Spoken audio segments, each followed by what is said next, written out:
I did say at the beginning of the program that we will be looking at the NNPC 2020 audited financials. I have here Umar Ajiya, who is the Group Executive Director, Finance and Accounts of the NNPC, joining me. Mr. Ajiya, good to have you on the program, and thank you for joining us.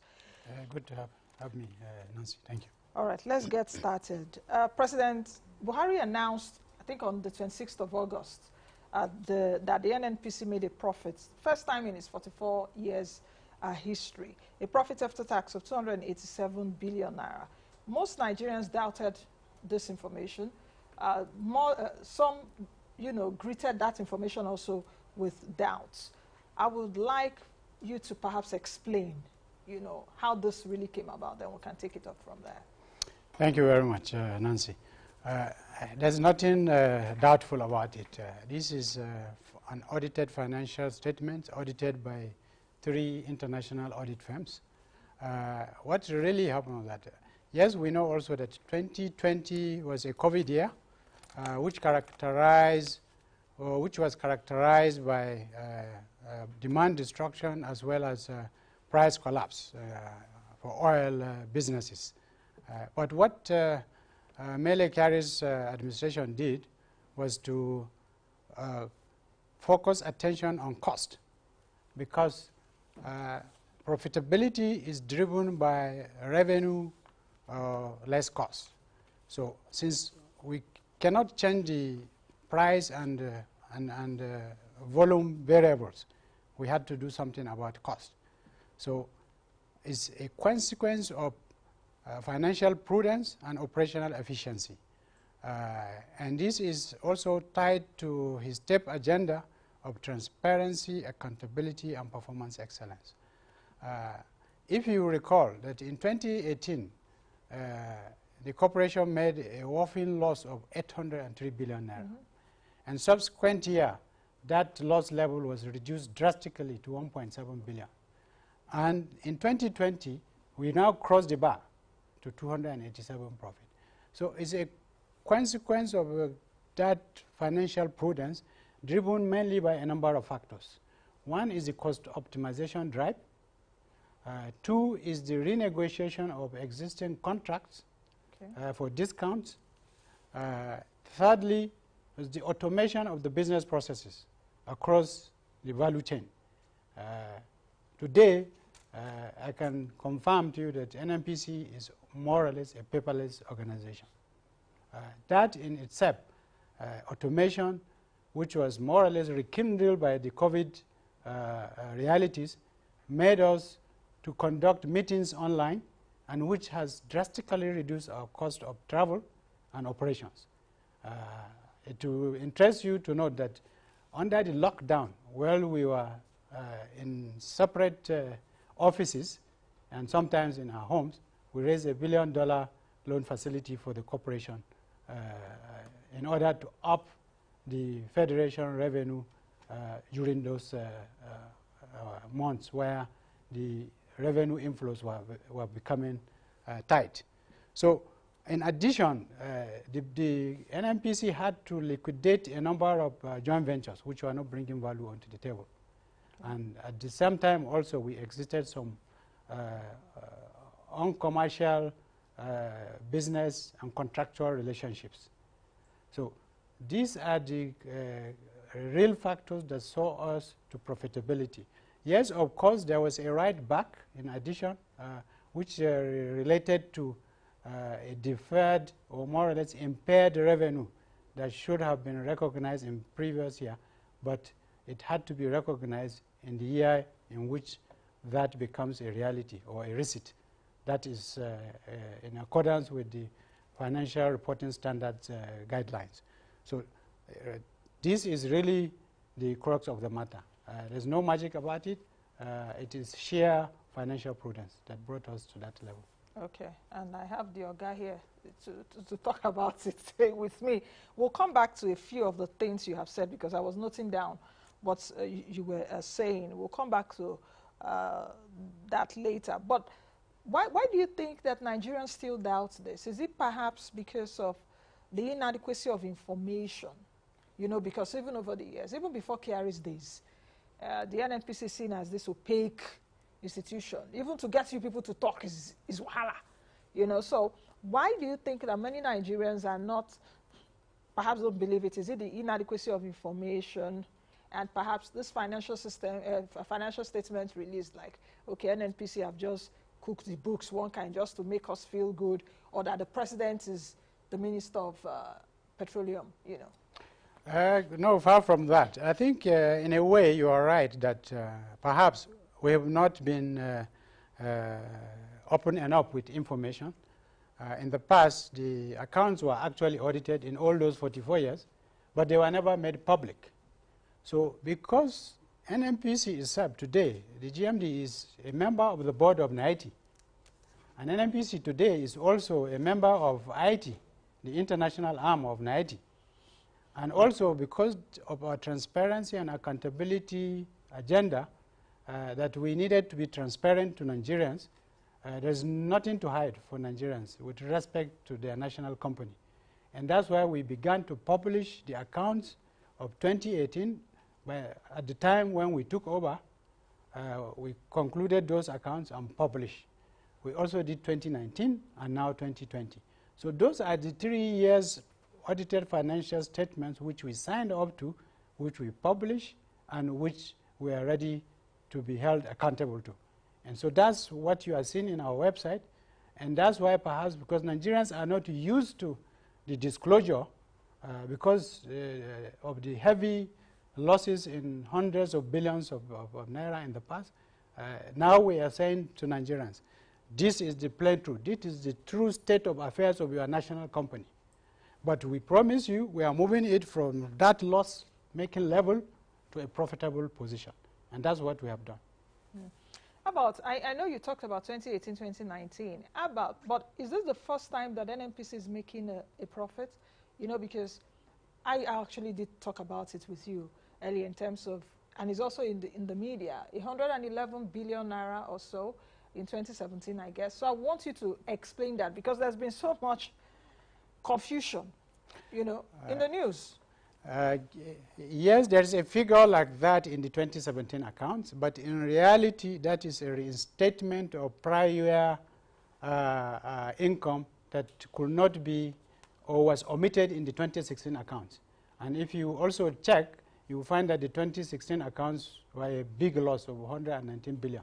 So ordinarily, those numbers would have been used to offset the 2016 loss level. So you can technically say that there was no profit in 2017. It was a 2016 income that was recognized in 2017. But operationally, in 2017, there was no profit. So this is the first year we are making a profit and making it public as well. Mm. Will this trend continue? This trend of openness and, you know, real openness. I don't like using the word real, because openness is openness. It's just the same way people say true federalism, fiscal federalism, fiscal federalism. Will this be a trend from the NNPC, especially now that the PIA has come into place, that the president has signed it? So will this be a trend? Will people like us and other Nigerians also see that, you know, the NNPC publishes this, and perhaps that profits increases over the years?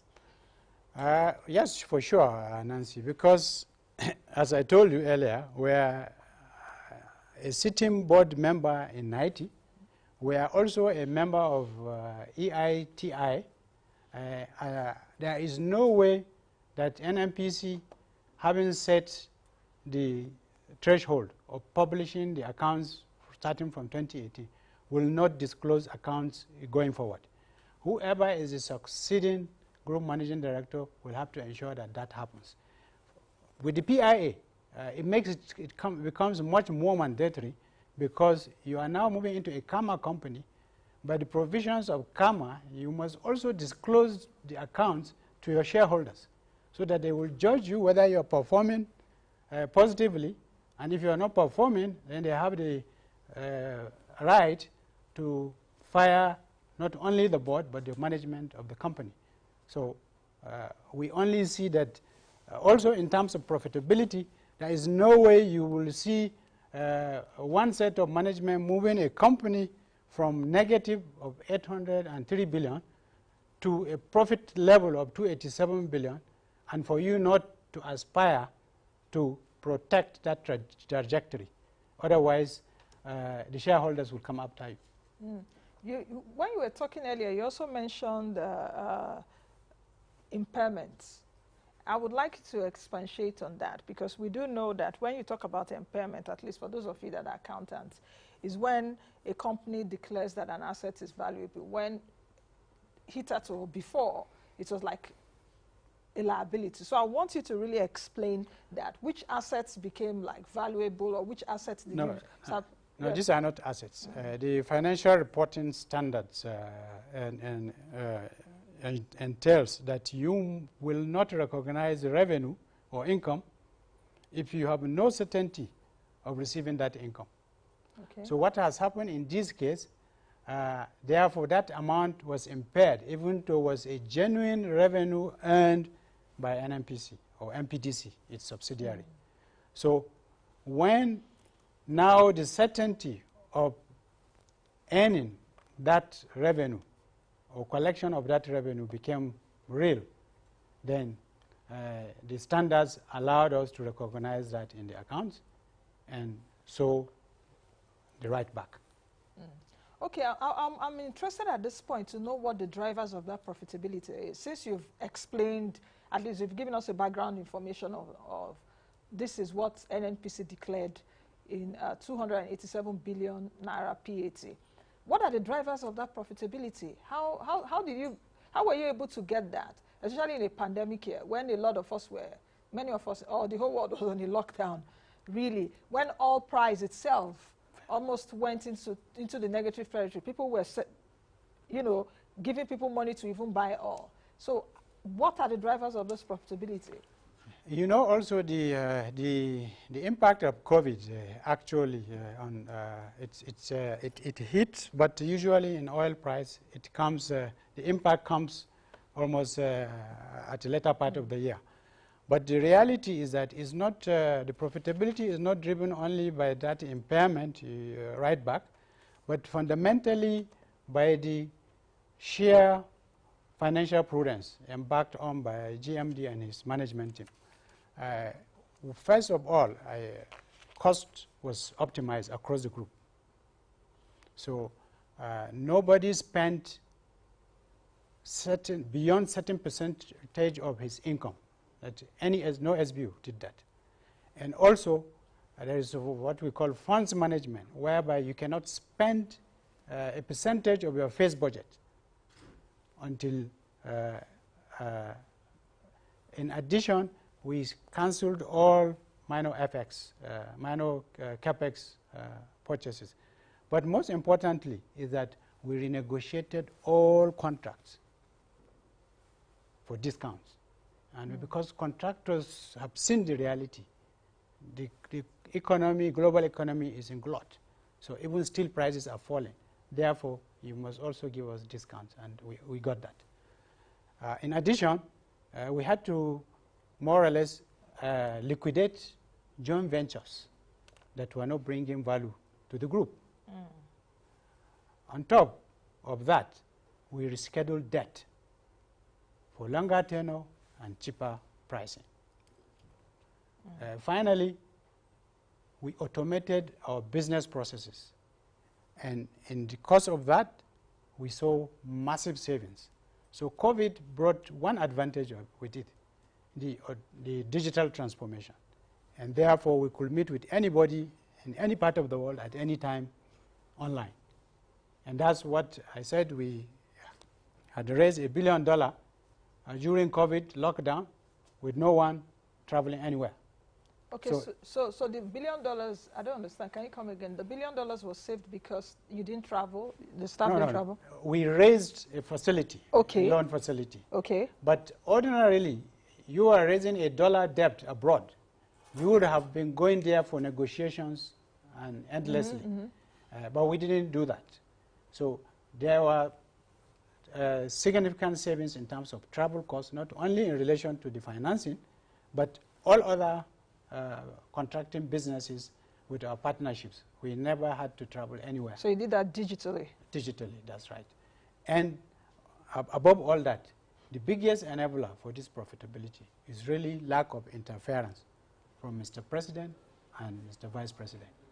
This has never happened before, and therefore that gave the GMD the freedom to run the operations of the company without any hindrance. Now that you've brought us to the issue of the president not interfering, and let me come to the other part of it, because concerning this profitability that the NNPC has declared, some Nigerians are of the view that the NNPC also dipped its hands, you know, into the federation account. There was like a cash infusion into the NNPC from the federation account for you guys to declare profits. Speak to me on that. No, that's far from the truth. Look, in reality, we have like 5 levels of checks or controls before we can touch the federation money. First of all, the federation crude is segregated in terms of accounting practices. And there is a resident director of revenue from the Office of the Accountant General that is a resident in NNPC now, starting almost 2 years ago. 2, we have interagency reconciliations of the crude and gas revenues accruable to the federation every month. Thirdly, there is also a post-mortem of FAC that also including revenue, mobilization, and fiscal commission participating. Fourthly, the commissioners of finance of all the 36 states meet monthly to also scrutinize the numbers.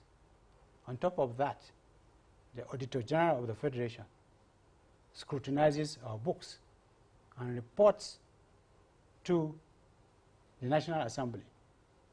And so that the 6th oversight supervision from the National Assembly side by the Public Accounts Committee. So you can't touch federation revenue and go to sleep. We can only account for the revenues less cost, and that cost must have been appropriated by the National Assembly.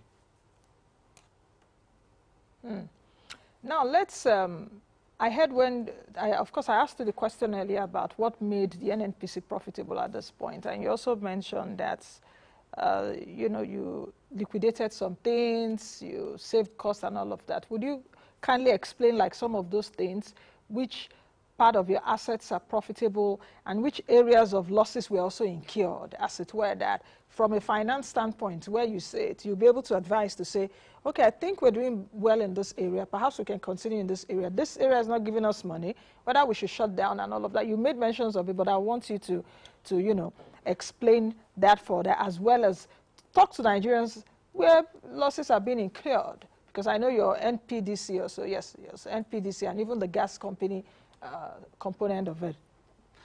Okay, thank you very much. I think the reality is that our performance is driven by sheer operational efficiency.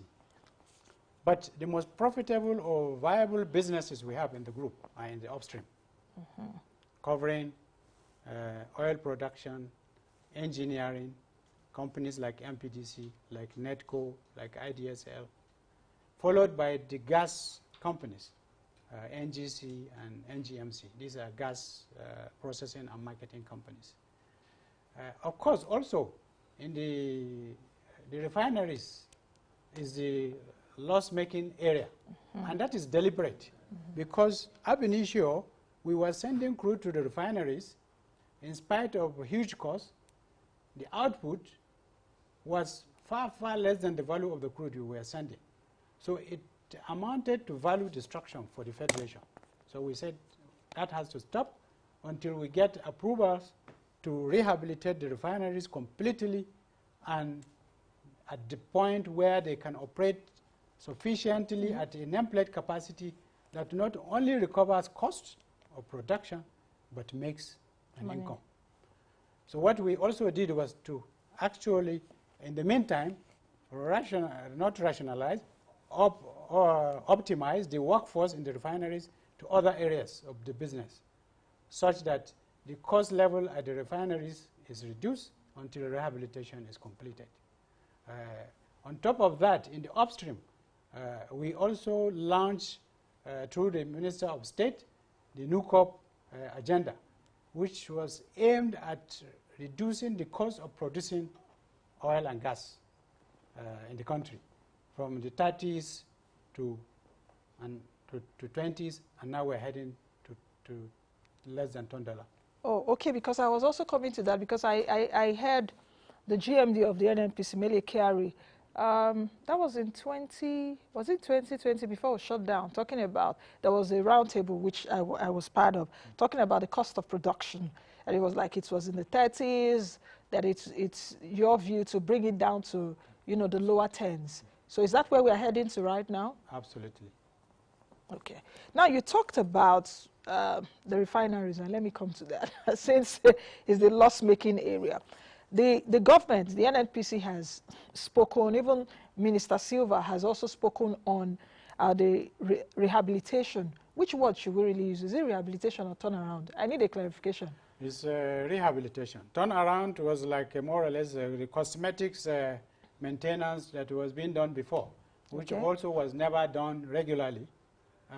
If it had been done regularly, there wouldn't have been need for rehabilitation. Rehabilitation is tantamount to rejuvenation, meaning changing whatever is obsolete and incapable of bringing the production or the yield level to an efficiency level acceptable to be economical.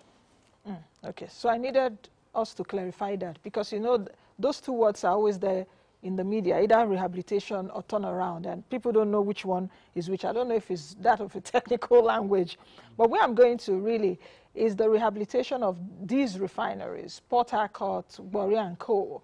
Where are we on that now? Because the minister has also even explained a $1.5 billion, I think, rehabilitation for Warri Refinery, over $1 billion for other refineries. There's also the Dangote Refinery component by the side, which I want you to speak on later, but speak to me about our own refineries. The rehabilitation program is on course. So we started with Port Harcourt. We selected an EPC contractor, Technimont, at a price of about $1.5 billion. The contractor has already mobilized to site. Okay. We have made the first down payment to the contractor, and the second down payment milestone is also falling due in a couple of days' time. So clearly, Port Harcourt is on its way to full rehabilitation. For Warri and Kaduna, it's a combined transaction. Of course, one contractor has won those two refineries rehabilitation work, and that is Saipem. So at the moment, there's an ongoing negotiation of the relevant contracts, after which the EPC will be executed. The FEC had already approved the EPC contracts for Port Harcourt and also for Warri and Kaduna. Both Warri and Kaduna also, they are about 1.5 billion cost, both of them. So we are actually on course. Okay, the Dangote Refinery aspect of it, a $2.7 billion to take a 20% minority stake in Dangote. I'm really interested and keen to know how you're going to pay for the equity stake in Dangote Refinery. Are you going to be giving, that is bringing down the $2.7 billion, or there would be like, you know, how is it going to be? Okay. How is that going to be addressed? Yes, the refinery, we are buying 20% equity stake in not only the refinery, but also the petrochemicals plant. Okay. So that's really what caused the $2.7 billion. But overall, the cost incurred by the Dangote Group for those two plants is about $19 billion. So taking 20% stake at $2.7 billion is more or less a good deal. And Nigeria had to do that, or NNPC had to do that, because we are the enabler and the arm of government that should be in the forefront of securing energy security for the country. Where Nigeria needs products, we will step in and where the refinery needs crude, we will guarantee that crude supply. So that's sorry. But how we are going to pay him? We are going to pay him only $1 billion upfront now. The remaining $1.7 billion will be paid to him over time. Has it been paid yet? Has the $1 billion been paid? Not yet. Okay. So $1.7 billion will be paid over time through a combination of two sources. One is gradual discount on the crude that will be sold to that refinery of $2.50 per barrel over time. Then the second source will be from the dividends that will accrue from that same refinery. So he is even saying, don't worry, don't pay me all now. Part of your dividend, instead of paying you, I will use it to offset your equity contribution. Okay. And in reality, we will look at the economics of the project and the technical also configuration of the plant. We have confidence that that refinery will work, and we will be able to recover our investment in less than 5 years. Okay, so we should take it as that. Okay, let me go back to your reports. Let me go back to your financial statement. Total liabilities increased from 12.86 trillion naira in 2019 to 14.68 trillion naira in 2020. What measures are being put in place right now to mitigate this risk? I think, yes, that's really is more or less a consequence of long time of abuse and incurrence of unnecessary costs for the corporation. And that's what led to the liquidity challenge position. But what we are doing is, once you are profitable, every year you make a profit, it goes down to reduce the prior year losses and also improves the liquidity position of the corporation or the company.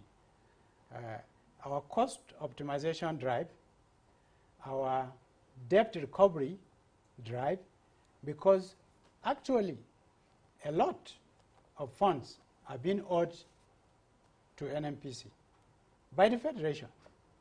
We have about 285 billion owed by MBET for gas and power supply not paid.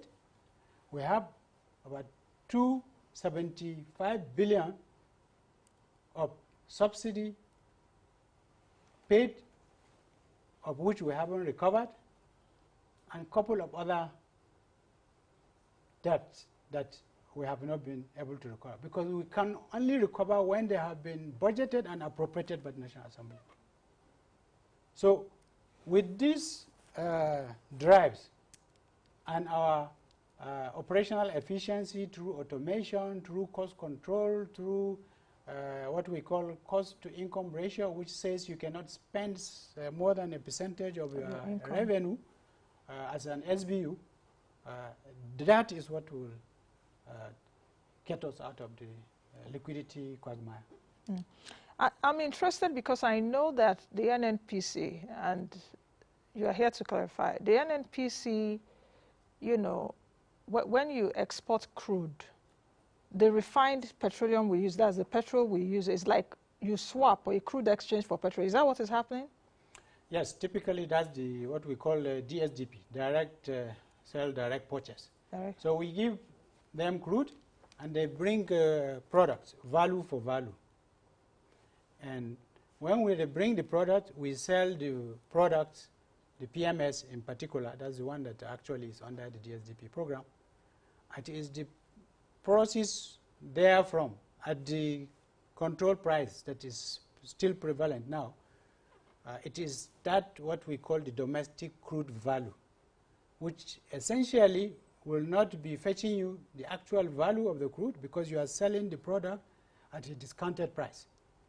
And therefore, it is that we add to other revenues like gas revenues and export crude sales to transfer to Federation after taking what is cost as appropriated by National Assembly. So will it be right to say that perhaps part of your profit also came from importation, or it did not even come at all? No. Yeah, okay. The importation is basically an agency role we are playing on behalf of the Federation.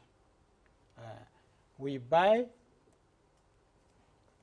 the products with exchange of crude and sell, and all that is there is accruable to Federation. It's not NNPC's revenue. We can only take whatever cost that has been incurred that also has been appropriated from that. So that's really what it is. NNPC's business will be selling product from its own refineries when they get rehabilitated. Yes. Mm. So in essence, when we are exchanging or we're swapping crude to get imported fuel, and with what you just said now, we are having, petrol is still being subsidized. It's not deregulated like kerosene and diesel. So in other words, even from where I'm sitting now, we may not be making as much money because we sell crude, perhaps crude today is $72 a barrel. So we are not really getting so much value for money. Yes, you are quite right. I think the subsidy issue is a tough one for this country. It is the Federation that suffers that loss, which means the three tiers of government. For example, this month, it might cost us up to 173 billion. To subsidize? Yes. So technically, it doesn't hit NNPC's books. The only revenue we make as NNPC is when our retail outlet buys that product at the control price and also imported fuel. Yes, and also retails it out in its filling stations. Mm. Now let's. Would we say now that perhaps the NNPC is on a sound footing to take advantage of the PIA? Because the PIA came up with a lot of issues, but the president have signed. We're expecting NNPC perhaps one of these days to be a publicly quoted company. Mele Kyari, the GMB, I watched him even on Bloomberg. Yes, I think I watched him on Bloomberg earlier this week or last week when he spoke about very soon we hope that NNPC will come up with an IPO and all of that, like we've seen with Saudi Aramco. What advantages can the NNPC take right now, especially with the Petroleum Industry Act? You see, the NNPC today is on the trajectory of profitability. The PIA has come to more or less enhance that profitability because the fiscal regime has been properly spelled out now. So for certainty, you can know when you are investing in an asset, the profit level, because you know the certainty about the tax system applicable to that. And whoever you have to pay in terms of all those funds that have been set by the PI. But what will also be helpful in the new NNPC Limited is that additional assets, JV assets, will be transferred to that company as part of its capitalization. Because today, NNPC itself is only capitalized to the tune of 520 million naira. That's the equity. But, of course, we have reserves, which have more or less also over time been eroded by the accumulated losses of the past. But that's what we are correcting.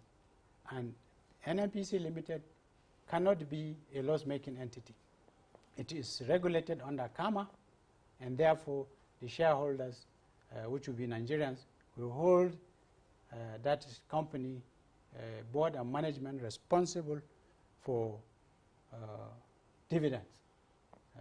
As you see where annual general meetings are held, I was coming for companies, to that. You don't declare dividend, the shareholders will vote you out.